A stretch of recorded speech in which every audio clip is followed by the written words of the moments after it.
Hello friends, कैसे हैं आप सब। आज हम बात करेंगे आषाढ़ चतुर्दशी की, जो कि बहुत ही शुभ होती है और इस साल पड़ने वाली है। वीडियो को ज़रूर देखिएगा। यानी कि आपका जब भी आपको कोई परेशानी होती है तो हमें ईश्वर की याद आती है, तो इसी तरह से जुड़े कोई उपाय हैं। अगर आप ये इस पवित्र दिन के बारे में जानते हैं जिसे कहते हैं आषाढ़ चतुर्दशी, तो आपको इसके बारे में विस्तार से जानना चाहिए कि आप जानते हैं कि यह दिन क्यों विशेष है और इस साल यह कब पड़ रही है। साथ ही हम जानेंगे इस दिन के कुछ उपाय जो हमारे जीवन में खुशहाली और स्वास्थ्य लेकर आते हैं। क्या है आषाढ़ चतुर्दशी? हिंदू पंचांग के अनुसार आषाढ़ मास की चतुर्दशी तिथि होती है। आषाढ़ मास को ऋतु परिवर्तन का मास भी कहते हैं, क्योंकि यह मानसून के आगमन का समय होता है। इस महीने प्रकृति अपने आप को नई ऊर्जा से भरती है।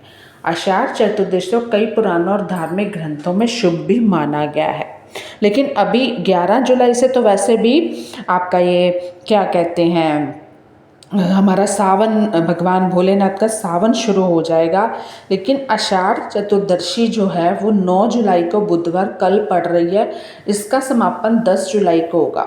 आषाढ़ शुक्ल पक्ष की चतुर्दशी तिथि 9 जुलाई को सुबह 6:59 से शुरू होगी और 10 जुलाई को सुबह 5:44 पर समाप्त हो जाएगी।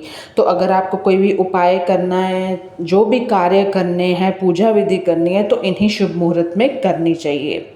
ये जो आषाढ़ चतुर्दशी का महीना है या कोई भी कह लो, ये बहुत ही शुभ होता है। यह दिन भगवान शिव पार्वती के विवाह के उपलक्ष्य के लिए भी खास है। कहा जाता है कि इस दिन किए गए उपाय पूजा सभी प्रकार के कष्ट, रोग, शत्रुओं का नाश करता है। साथ ही आषाढ़ मास में किए गए उपाय से किसानों को भी अच्छी फसल की प्राप्ति होती है। लेकिन अब बात करते हैं कि इस दिन जो पितरों से जुड़े उपाय, मान लो अगर आपकी कुंडली में पितृ दोष है या जो भी है, पितरों के कारण आपके काम नहीं बन रहे, तो आप उपाय कर सकते हैं। इस दिन सूर्योदय से पहले उठना है। दिन भर पवित्रता बनाए रखना लाभकारी है।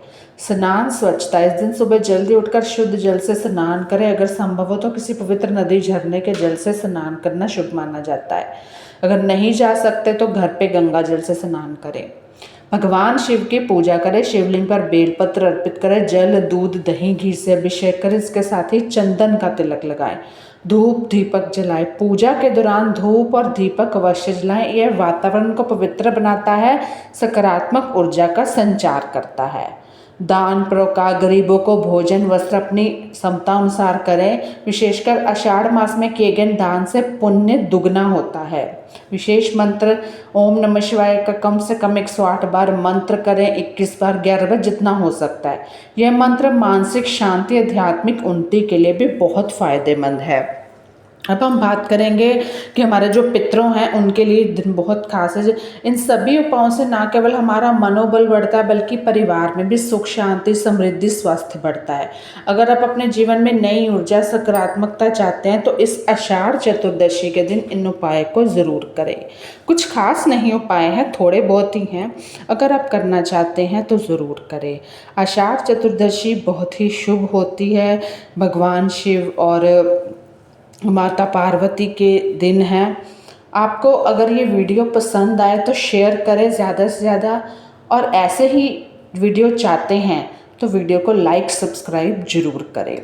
दूसरी हम बात करेंगे कि जैसे मैंने बताया, पितरों के लिए बहुत खास दिन है। अगर तर्पण पिंडदान, इस दिन पितरों के लिए तर्पण पिंडदान करना शुभ माना जाता है। इससे पितरों को शांति मिलती है, वह प्रसन्न होते हैं। ब्राह्मणों को भोजन, किसी योग्य ब्राह्मण को घर पर बुलाकर भोजन कराएं, उन्हें दक्षिणा दें। यह पितरों को संतुष्ट करने का एक उत्तम तरीका है। गाय को चारा, गाय को हरा चारा खिलाना, गौशाला में दान करना पितरों की शांति के लिए लाभकारी है। पीपल के पेड़ की पूजा, पीपल में भी पितरों का वास होता है। इस दिन पीपल के पेड़ में जल चढ़ाएं, दीपक जलाएं। गरीबों को दान, जैसे मैंने बताया, अपनी क्षमता अनुसार आप कुछ भी दान कर सकते हैं। ऐसा नहीं है कि वो कहते हैं ना, कुछ किया हुआ दान ही हमारे आगे आता है, वो सब आप कर सकते हैं। दूसरा है कि अगर घर में कोई मांगलिक कार्य नहीं हो रहे तो आपको पितृ खुश करना चाहिए। आषाढ़ चतुर्दशी का महत्व बहुत गहरा है, खासकर पितरों के लिए। इस दिन पितरों को याद करना, उनकी पूजा करना अत्यंत शुभ है। ऐसी मान्यता है कि पितरों की कृपा से जीवन के नेक संकट दूर होते हैं और परिवार में सुख समृद्धि आती है। यह दिन हमें अपने पूर्वजों के प्रति कृतज्ञता व्यक्त करने, उनके आशीर्वाद प्राप्त करने का अवसर प्रदान होता है। आपको दक्षिण दिशा में दीपक जलाना है। पितरों की दक्षिण दिशा मानी जाती है। काले तिल चढ़ाने हैं, जिसमें बताया पितृपक्ष में मंत्र जप। ओम पितराय स्वाहा मंत्र का जाप करें। इस दिन कम से कम 108 बार करें। इससे पितरों की आत्मा को शांति मिलेगी। नारियल मिठाई अर्पित करें। शुद्ध नारियल गुड़ से बनी मिठाइयाँ पितरों को अर्पित करें। यह बहुत ही शुभ मानी जाती है। तो इन उपाय को करने से आपके जो काम है वो बनने लगेंगे, परिवार में भी खुशहाली है, पितरों की आत्मा को शांति मिलेगी, तो वो आपको आशीर्वाद देंगे। इस आचार चतुर्दशी पर ये उपाय ज़रूर करें। आपको लगेगा आपके जीवन में काफ़ी बदलाव महसूस हो रहे हैं। तो कैसी लगी वीडियो ज़रूर बताइएगा। तब तक के लिए धन्यवाद।